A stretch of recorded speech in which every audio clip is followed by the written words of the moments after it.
आखिरी टूर देख रहे हैं। वैसे विद्यार्थी जिनका 82 अंक है, क्या वो टीआरई 4 में आवेदन करेंगे? क्या टीआरई 3 का जो मामला अभी चल रहा है उनको डाउट में रखा गया है? कई सारे लोगों का काउंसलिंग नहीं हुई है, कई सारे लोगों का काउंसलिंग 100% कर दिया गया है, उनके साथ क्या होगा? और टीआरई 2 वाले जो बाहर निकल रहे हैं उनका क्या होगा? टीआरई 1 वाले का क्या होगा? सब कुछ इससे क्लियर हो जाएगा। ये आप शिक्षा विभाग का एक नोटिस है, थोड़ा सा ध्यान दीजिएगा। एक बात आप समझिएगा, सबसे पहले जब एनसीटीई उसको 100% सही मानती है तो क्या दिक्कत है? जब सीबीएसई के द्वारा 82 अंक वाले जो विद्यार्थी हैं उनमें क्वालिफाई लिखा रहता है, तब क्या समस्या है? हमको ये समस्या समझ में नहीं आ रहा है। इसलिए एसीएस महोदय से मेरा विनती है कि इस नोटिस को आप भी थोड़ा सा ध्यान से देखें। क्या नियम में बदलाव किया गया है? अगर नियम में बदलाव किया गया तो आपने कब किया? यदि आपको समस्या लगे तो आप सीबीएसई से एक बार कॉल करके पूछ लें कि 82 अंक पर आप क्वालिफाई क्यों लिखते हैं, जबकि 55% मानते हैं कि 55% पर पास है। दूसरी बात, अगर उससे भी समस्या है तो आप पूछ सकते हैं एनसीटीई से कि आखिरकार आपने जो सिस्टम बनाए 82 अंक व 82.5 नहीं आता है तो उसको हम क्या करें, बाहर कर दें या उनको लें? तीसरी बात यह है कि जब आपको ये पहले ही मालूम था जब 82 अंक को बाहर करना ही है तो आपने हर जिला में अलग अलग नियम कैसे पालन हुआ? चौथी बात यह है, जब आपको इससे पहले जानकारी था तो आपने आवेदन क्यों करवाया? और टीआरई 4 में आवेदन लेंगे या नहीं लेंगे, ये सब कुछ क्लियर 5 मार्च तक कर देते ताकि 9 मार्च को जो आपका समारोह हो उसमें विद्यार्थी शामिल हो जाते। यदि बात किया जा रहा है कि 66,000 लोगों को दिया जाएगा नियुक्ति पत्र और यदि क्षमता वाले लोगों को मिला लेंगे तो 1.25 लाख हो जाएगा, तो कैसे होगा? कमर रिजल्ट वाले का क्या होगा? पूरक का क्या होगा? सब कुछ एक एक करके बात करेंगे। सबसे पहले यहाँ पे नोटिस देखिए, शिक्षा विभाग बिहार सरकार पटना, प्रेषक में आरबी चौधरी, निदेशक माध्यमिक शिक्षा। देखिएगा, ध्यान से समझिएगा, ये नोटिस थोड़ा सा पुराना है लेकिन ध्यान से देखिए। सेवा में सभी जिला शिक्षा पदाधिकारी, ये 24 जनवरी 2014 का है। उस समय के बाद नियमावली नहीं बदला है, इस बात को आप समझ लें। नियमावली 2023 में जो बना है उसमें भी टीआरई 1 में 82 अंक वाले को लिया गया है, टीआरई 2 में 82 अंक वाले को लिया गया है।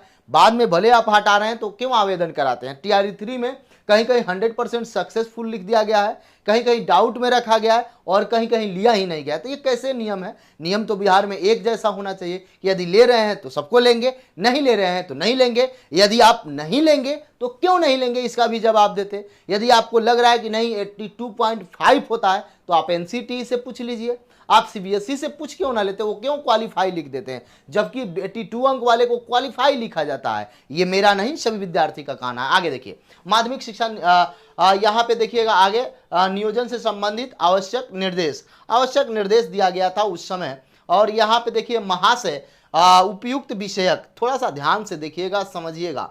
कहा जा रहा है उपयुक्त विषयक के संबंध में कहना है कि प्राथमिक शिक्षा निदेशालय ने पत्रांक इतना इतना इतना के द्वारा जिला शिक्षा पदाधिकारी को प्रारंभिक व मध्य विद्यालय के शिक्षकों के नियोजन के नियमित आयोजन, शिक्षक पात्रता परीक्षा में आरक्षण कोटि, देखिएगा आरक्षण कोटि, विकलांग यहाँ पे एवं महिला अभ्यर्थी जिन्होंने 82 अंक प्राप्त किया है उन्हें उत्तीर्ण मानते हुए उनके मेधा सूची ये अंक की गणना में 2 अंक अधिभार नहीं दिया जाना है। निर्देश देखिए, 82 अंक वाले जो विद्यार्थी हैं उनको मानना है कि वह 100% पास है, उनको एक्स्ट्रा अंक नहीं देना है। ये उनका उस समय का निर्देश था। मान लेते हैं कुछ समय के लिए 2023 में आपने कुछ परिवर्तन किया और 2024 में आप बोल रहे हैं, 2025 में आप बोल रहे हैं कि नहीं 82.5 होगा। तो कोई ऐसा आप बताइए, किसी तरीका से कोई विद्यार्थी 82.5 ला लेंगे?